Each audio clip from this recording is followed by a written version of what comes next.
Maybe I'm a masochist for standing so many JYPE groups. Here we go again.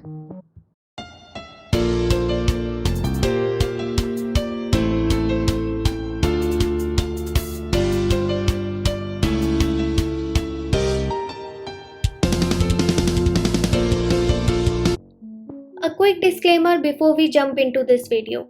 This is a video essay, not a textbook, so of course it will have my own personal speculations. I won't be discussing the Sasang situation as I have already discussed it in a separate video. Please don't send hate to anyone mentioned in the video. If you don't like it, make your own. It costs $0. How did JYPE fail at promoting such an easily marketable group? It doesn't make any sense that a group who sold 700k plus units this year got an iTunes All Kill and made $2.9 million with their US tour would get promoted so poorly until you look behind the scenes. GOT7's a group whose biggest anti is no one else but JYP himself. Before Papa JYP stands attack me saying that he's not the CEO anymore, he doesn't control anything. 와서 2시에 갓세븐 뮤직비디오 컨셉 회의했고 30분 회의하고 나서 2시 반에 일본어 레슨 시작해서 1시간 반 하고 그다음 4시에 스트레이키즈 안무 회의했고 4시 반에 트와이스 안무 회의했고 5시에 트와이스 기획 회의했고 For someone who has no creative control, he sure is nosy as fuck. As you might know already, he is the CCO, Chief Chief Creative Officer, which means that he has the final say when it comes to the creative decisions. Everything in JYPE is supervised by JYP. Every single artistic decision has to have his approval.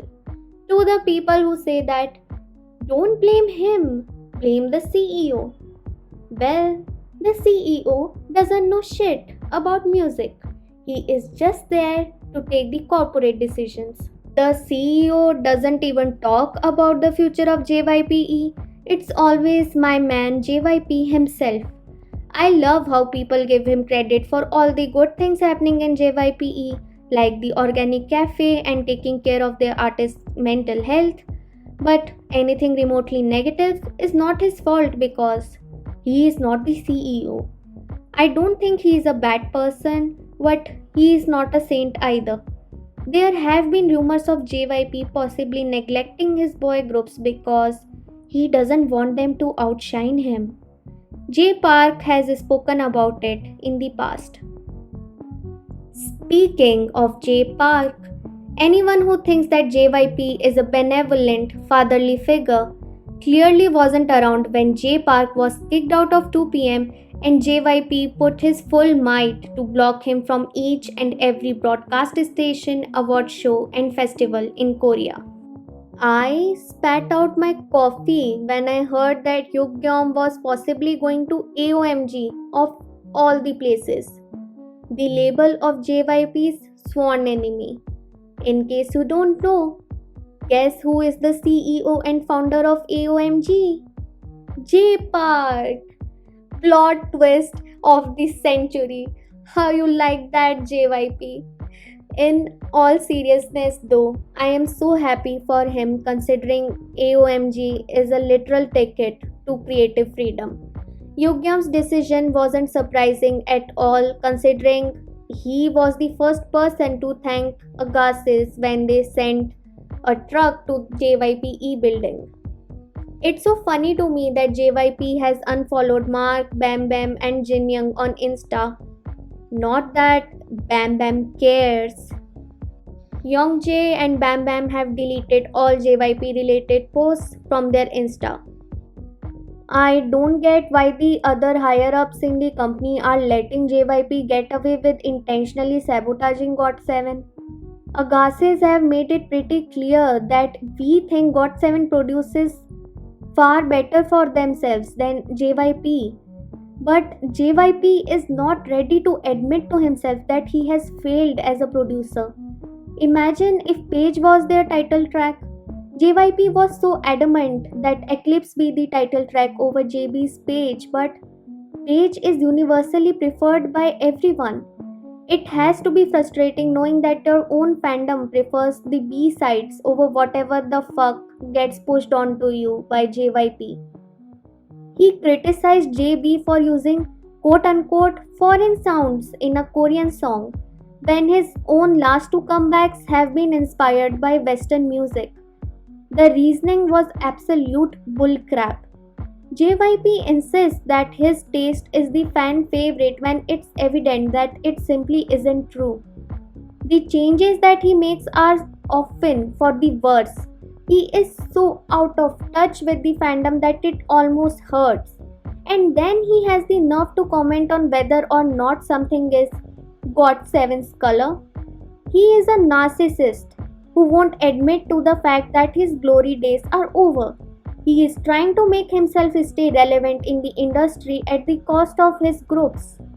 JYP should have let GOT7 have more creative input on the music they made as a group, which I think is the main issue lying at the heart of all this drama. I almost forgot about this but just remembered that in a now deleted V Live, JB revealed that it took over 15 different versions of Eclipse for JYP to finally like it. He also revealed that he had gotten multiple nosebleeds due to the pressure and stress of producing this song. JYP is really like the Ellen DeGeneres of K-pop. Just like Ellen, he is smart when it comes to manipulating the public's perception of him. I am so sorry if this offends anyone, but I have a really hard time respecting JYP. I'm not even going to bother arguing with anyone who shoved responsibility off him. It's pretty clear that everyone in that company follows the vision and creative direction that he wants. Now, let me give you a brief summary of how JYPE's management works. Ever since 2015, JYPE artists have been put into 4 labels within the company. These labels are known as divisions. These divisions were made so that JYP groups could come back more frequently as they had only a set number of groups to look after. Division 1 consists of 34 employees managing 2PM and Stray Kids. Division 2 consists of 30 employees managing GOT7 and ITZY. Division 3 consists of 30 employees managing JYP himself and TWICE. Division 4 is responsible for talent scouting and the artistic and commercial development of JYPE. Last but not the least, we have Studio J consisting of 20 employees who manage Day 6. NiziU aren't under any division, they are co-managed by Sony Music Japan. Same for Boy Story who are co-managed by Tencent. Now, let me unleash my inner nerd and tell you that not everything should be blamed on the divisions as they have higher ups to report to. They don't decide the fate of the groups, upper management does. Also, JYP's division system is pretty much in shambles because we don't have enough employees to manage each group. As you can see, Division 2 is terribly understaffed. It was an atrocious management decision to put 2 active groups under one division. Division 2 has the smallest employee to artist ratio of the 4 divisions. I can't even imagine how overworked these staff members are. Jeez. This is why several times ITZY's stuff has been posted on GOT7's V Live or Facebook page and left up for days. Both of these groups don't always have the subtitles for their content, which you would think would be a given for any group promoting internationally. This is so sad. GOT7 deserve a team and a group of staff who are just dedicated to their content. Just to put things into perspective, not a comparison, but BTS have a 100% sized team dedicated especially to them. YG have about 700 employees and SM have over 900 employees. Not only did Division 2 barely promote GOT7's concerts overseas, they also did not respond timely to the invites from American TV shows such as Good Day New York.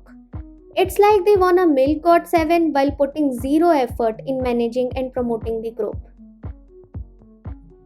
I mean, GOT7's albums sold out in pre orders? Yes, you heard that right. What the fuck? Is JYPE really lazy to the point where they didn't even make enough albums for pre orders? GOT7 just had their first comeback in over 7 months and they only promoted it for a week. Jackson's quarantine lasted longer than that. Are you fucking kidding me? Mark literally carried the whole promotions on his back. He was posting countdown pictures every single hour leading up to the comeback. The official Insta page didn't even post any teasers. COVID isn't a good excuse because every other group has been able to work around it. What was the point of giving GOT7 a full album if you're gonna leave all the promotional work on one member? Also, the packaging is just 10 on 10. Great job on that one. Also, last piece, well, if it was another company, I would have been certain that this was a disbandment hint. But knowing how sadistic JYP have been with Aghasis, I didn't think too much of it. I love how fast JYP is as responded to the reports of GOT7 possibly not renewing their contracts. Where was this energy earlier when Mark was basically solo promoting the damn thing with the help of Agassiz? Where was this energy when Youngjae was falsely accused of school violence? The matter of the fact is GOT7 is a popular group. Many financial analysts have said that JYPE need GOT7 to stay. They are the only group beside Twice that have the confidence of their shareholders. Not to mention that JYPE will lose their SEA and Chinese market. Mark's solo fan meeting sold out in less than a minute with barely any promotions in China. JYPE have been sucking all the soul out of the members, and at this rate, signing on for 7 more years could be detrimental not only to their careers but also to their mental health. If what we are hearing is true, then most likely it's the end of GOT7 as a group. I am confident the boys will all make the right decisions for themselves. As an Agassi, we were prepared for this. We knew that this day was gonna come, but so soon. It's just heartbreaking. I just want to say thank you, GOT7. You'll always have a special place in my heart. As long as you are happy, that's all that really matters. Also, fuck JYPE and fuck JYP's organic fruits and vegetables.